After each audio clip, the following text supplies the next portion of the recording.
Standard 10 History Chapter 1 Historiography Development in the West. Historical research, writing and studies are carried out with an objective of understanding the chronology of the past events and their interconnections. This is a continuous process.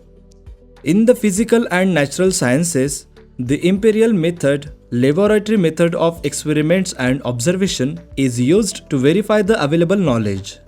This method allows formulating laws that remain true irrespective of the time and space.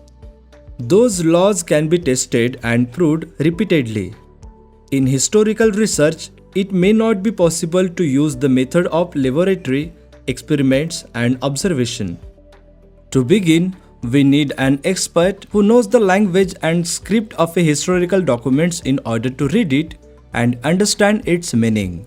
Also, the expert can examine the authenticity of the document by using criteria such as lettering style, author's style of writing, manufacturing date and type of paper, stamps of authority, etc. Such a document is further scrutinized by a historian with the help of relevant historical references. Historical research method. Writing of historical narrative. Collecting historical information, highlighting the process that led to historical transitions, carrying out comparative analysis.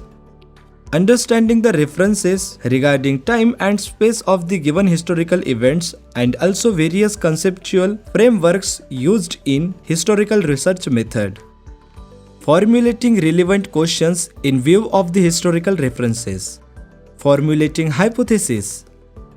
Critically examining of various sources of history. Examining relevant references of the available historical information. Methods of various disciplines are useful in historical research.